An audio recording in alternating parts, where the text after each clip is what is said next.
The root of Chinese Qigong, the sensation of heat.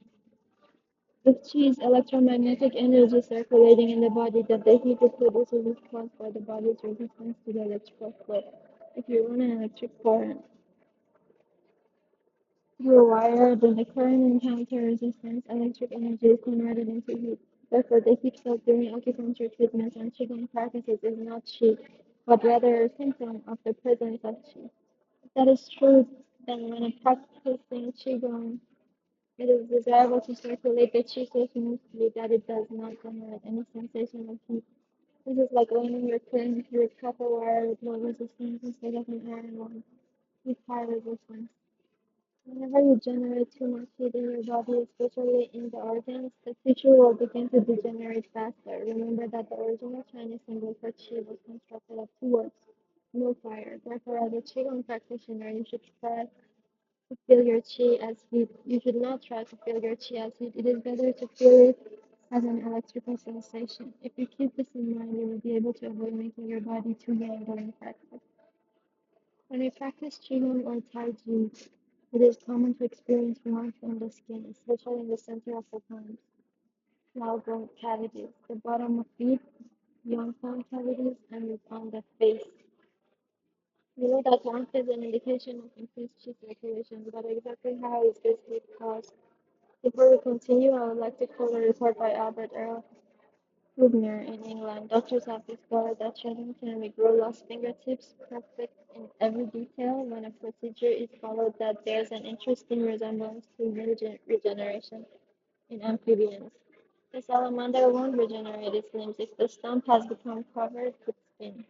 Presumably, because of this flux, the current of injury known to form there, Dr. Cynthia of Sheffield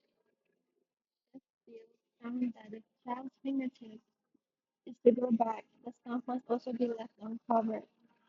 This seems to indicate that the conductivity of muscle tissue is much higher than that of skin tissue. When skin has covered the injured area, it prevents the electric energy from extending beyond the stump and affecting the multiplication of cells and finally the regeneration of the finger. I now believe that skin tissue is less conductive than muscle tissue and both are less conductive than bone. When we have injury deep in the muscle, the pain is more significant than when the injury is superficial. Likewise, the pain from an injury deep enough to reach the bone is even worse than the bone marrow and the brain. Are probably the two places where electric conductivity is the highest in the human body. However, it must be stressed that this is in large measure speculation, experimentation, and empirical evidence. It is the only way to actually prove the correctness of the theory. If you can accept these ideas, then it should be very easy for you to accept the explanation of how heat is generated in the skin during internal martial arts and qigong. In these practices, you often learn to relax and lead qi to the ends of the limbs. The qi or electricity will pass easily through the muscle and the connective tissue, but when it reaches the skin, the conductivity is suddenly lower. This means that resistance to the flow is increased. In combination with the fact also of no electric conductivity, which normally accumulates between the skin and the muscle, the electricity is stopped and converted into heat.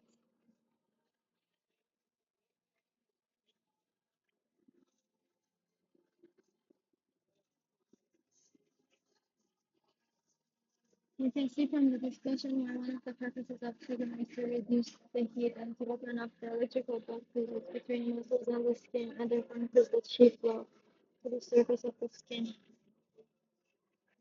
This ensures that the skin, hair, and nails receive an abundance of electricity to maintain health and increase growth. Healing.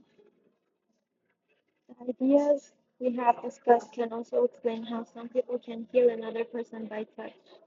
The average person can only move only a limited amount of qi through his body and can bring only a very small amount of this to the surface of the skin.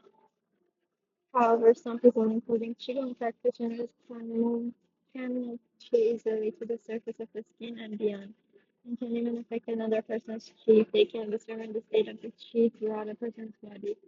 They can supply energy to the areas that are low and withdraw excess energy from the areas that are oversupplied. Once they do this, it is important to rid their own bodies of the excess qi through various qi regulating methods. Opening the gate. One of the major goals of Qigong is opening the gates. Count one. It means to remove any cause of electric Qi stagnation. Stagnation is when the flow of the current is hindered in the Qi channels, usually around cavities. This is caused by improper food, poor quality air, and aging of the body tissue. Various Qigong styles, which are based upon different theories, have various methods of opening the gate. However, regardless of the style, the key to opening the gate is increase the flow of the current. This clears away obstruction and widens constricted areas, gates or cavities, smoothing the circulation. In order to increase the current flow, the EMF must be increased. This can be done by qigong exercises and meditation, in which the concentrated mind plays the main role. Next, we have the measurement of qi.